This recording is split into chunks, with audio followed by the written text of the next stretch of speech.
마음으로 우리를 영접하라. 우리는 아무에게도 불의를 행하지 않고 아무에게도 해롭게 하지 않고 아무에게서도 속여 빼앗은 일이 없노라. 내가 이 말을 하는 것은 너희를 정죄하려고 하는 것이 아니라 내가 이전에 말하였거니와 너희가 우리 마음에 있어 함께 죽고 함께 살게 하고자 함이라. 나는 너희를 향하여 담대한 것도 많고 너희를 위하여 자랑하는 것도 많으니 내가 우리의 모든 환난 가운데서도 위로가 가득하고 기쁨이 넘치는도다. 우리가 마게도냐에 이르렀을 때에도 우리 육체가 편하지 못하였고 사방으로 환난을 당하여 밖으로는 다툼이요 안으로는 두려움이었노라. 그러나 낙심한 자들을 위로하시는 하나님이 디도가 오므로 우리를 위로하셨으니 그가 온 것뿐 아니요 오직 그가 너희에게서 받은 그 위로로 위로하고 너희의 사모함과 애통함과 나를 위하여 열심 있는 것을 우리에게 보고함으로 나를 더욱 기쁘게 하였느니라. 그러므로 내가 편지로 너희를 근심하게 한 것을 후회하였으나 지금은 후회하지 아니함은 그 편지가 너희로 잠시만 근심하게 한 줄을 알미라. 내가 지금 기뻐함은 너희로 근심하게 한 까닭이 아니요 도리어 너희가 근심함으로 회개함에 이른 까닭이라. 너희가 하나님의 뜻대로 근심하게 된 것은 우리에게서 아무 해도 받지 않게 하려 함이라. 하나님의 뜻대로 하는 근심은 후회할 것이 없는 구원에 이르게 하는 회개를 이루는 것이요 세상 근심은 사망을 이루는 것이니라. 보라, 하나님의 뜻대로 하게 된 이 근심이 너희로 얼마나 간절하게 하며 얼마나 변증하게 하며 얼마나 분하게 하며 얼마나 두렵게 하며 얼마나 사모하게 하며 얼마나 열심 있게 하며 얼마나 벌하게 하였는가. 너희가 그 일에 대하여 일체 너희 자신의 깨끗함을 나타내었느니라. 그런즉 내가 너희에게 쓴 것은 그 불의를 행한 자를 위한 것도 아니요 그 불의를 당한 자를 위한 것도 아니요 오직 우리를 위한 너희의 간절함이 하나님 앞에서 너희에게 나타나게 하려 함이로라. 이로 말미암아 우리가 위로를 받았고 우리가 받은 위로 위에 디도의 기쁨으로 우리가 더욱 많이 기뻐함은 그의 마음이 너희 무리로 말미암아 안심함을 얻었음이라. 내가 그에게 너희를 위하여 자랑한 것이 있더라도 부끄럽지 아니하니 우리가 너희에게 이른 말이 다 참된 것 같이 디도 앞에서 우리가 자랑한 것도 참되게 되었도다. 그가 너희 모든 사람들이 두려움과 떨므로 자기를 영접하여 순종한 것을 생각하고 너희를 향하여 그의 심정이 더욱 깊었으니 내가 범사에 너희를 신뢰하게 된 것을 기뻐하노라.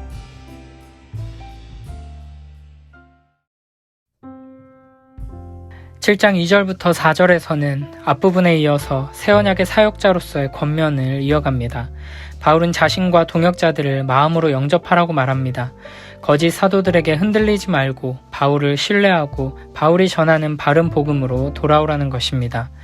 그러면서 우리는 아무에게도 불의를 행하지 않고 아무에게도 해롭게 하지 않고 아무에게서도 속여 빼앗은 일이 없다고 말합니다. 거짓 사도들은 자기 자신의 이익을 위해 교회를 이용했지만 바울과 동역자들은 그러지 않았다는 것입니다. 3절에서 바울은 정죄하거나 책망하기 위해 이 말을 하는 것이 아니라 오히려 너무 사랑해서 함께 죽고 함께 살고픈 마음에 한 것이라고 설명합니다. 바울이 고린도 교회를 향해 그들의 죄와 잘못을 날카롭게 지적한 눈물의 편지를 보낸 이유가 바로 이것입니다. 진정으로 사랑하지 않는다면 더 상처받기 전에 그냥 관계를 끊어버렸을 것입니다.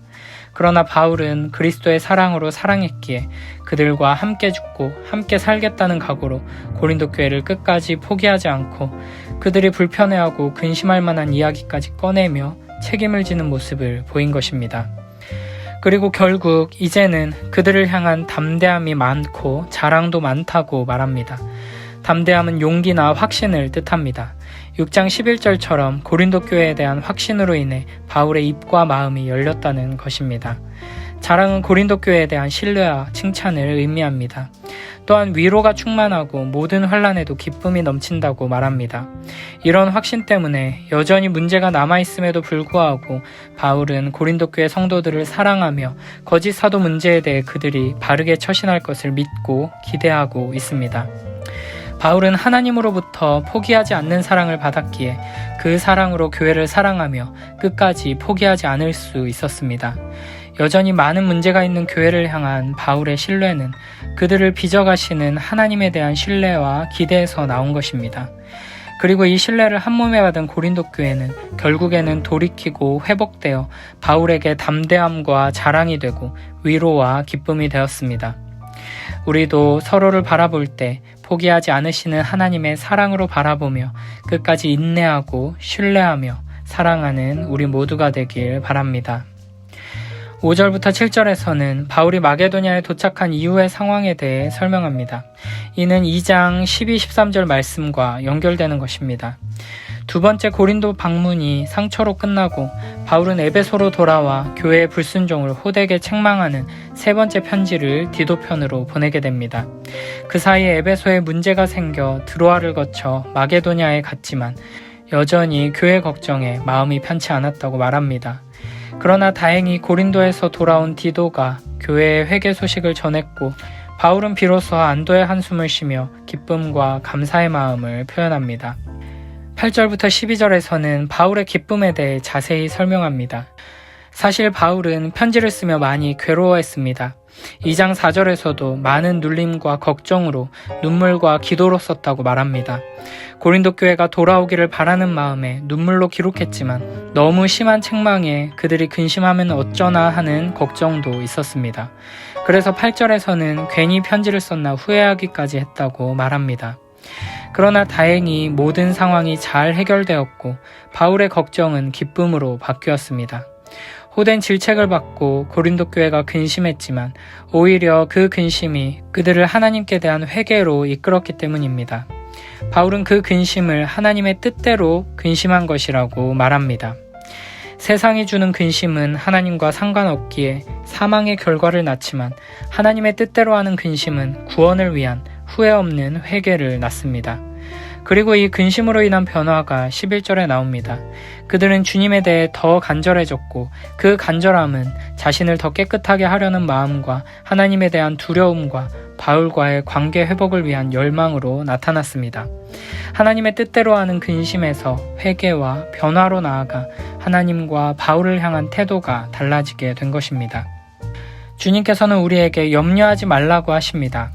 그러나 우리는 이 세상의 문제들로 인해 너무나 많은 걱정과 근심, 염려를 달고 삽니다. 그리고 오늘 본문에서 하나님의 뜻대로 하는 근심은 회개로 나아가게 하며 후회할 것이 없는 구원에 이르게 하는 것이라고 말씀하십니다. 그러나 우리들은 하나님의 뜻대로 하는 근심과는 거리가 먼 모습입니다. 세상 사람들이 하는 걱정과 근심, 염려에서는 자유하는 우리 모두가 되길 바랍니다.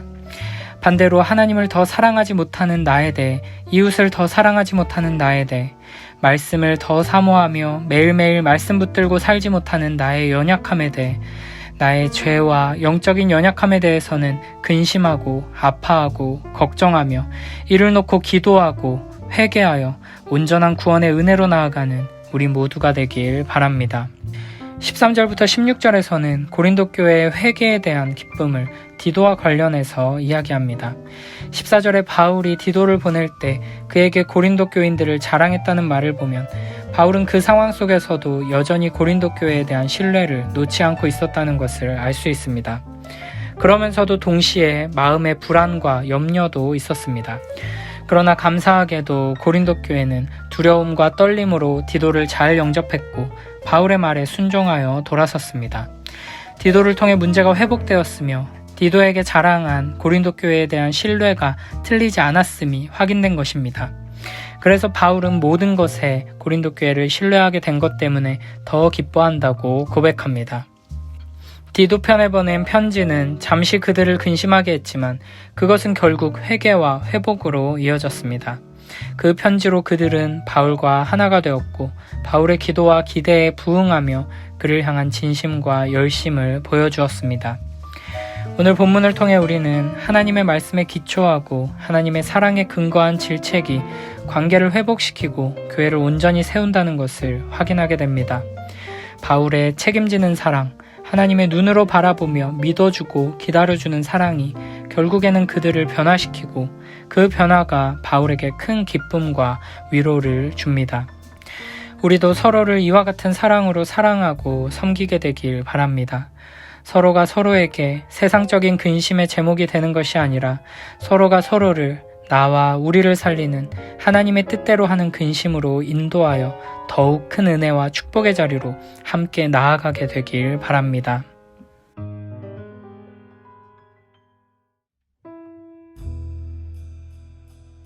여러분은 마음을 열어 우리를 받아주십시오. 우리는 아무에게도 악을 행하지 않았고 아무도 더럽히지 않았으며 아무도 속여 빼앗은 적이 없습니다. 여러분을 꾸짖기 위해 이런 말을 하는 것은 아닙니다. 전에도 말했지만 여러분은 우리 마음속에 있어 우리는 여러분과 함께 죽기도 하고 살기도 할 것입니다. 나는 여러분에 대해 큰 확신이 있습니다. 나는 여러분을 대단히 자랑스럽게 여기고 있습니다. 모든 환난 중에서도 여러분은 내게 많은 위로가 되었으며 기쁨이 넘치게 하였습니다. 우리는 마케도니아에 도착했을 때도 조금도 실수가 없었습니다. 우리는 사방에서 환난을 당하였습니다. 밖에서는 싸움이 있었고 안에서는 두려움이 있었습니다. 그러나 낙심한 사람들을 위로하시는 하나님께서 디도를 보내어 우리를 위로하셨습니다. 디도가 온 것만 우리에게 위로가 된 것은 아닙니다.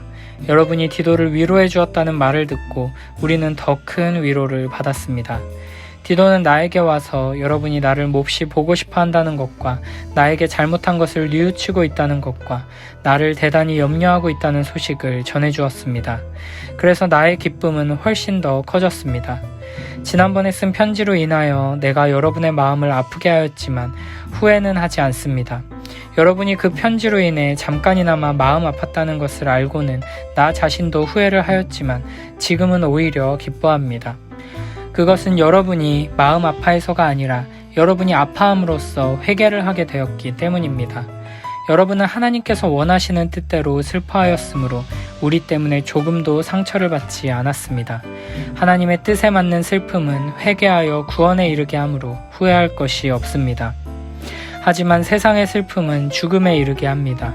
하나님의 뜻에 맞는 슬픔이 여러분에게 어떤 결과를 가져다 주었는지 보시겠습니까? 여러분은 더 진지해졌고 자신의 무죄를 더 증명하게 되었고 어떤 것에 대해 더욱 분노를 느끼게 되었으며 경각심을 갖게 되었습니다.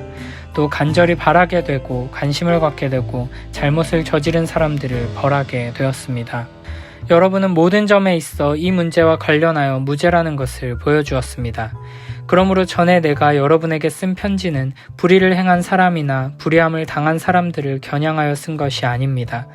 그 편지는 우리를 향한 여러분의 마음이 어떠한지를 하나님 앞에서 여러분에게 분명히 알려주기 위해 쓴 것이었습니다.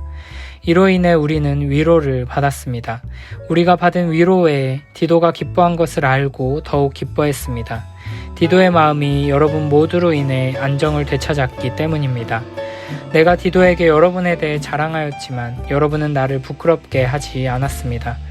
우리가 여러분에게 항상 진리만을 말해왔던 것처럼 디도에게 여러분을 자랑한 것도 진실이었음이 밝혀졌습니다.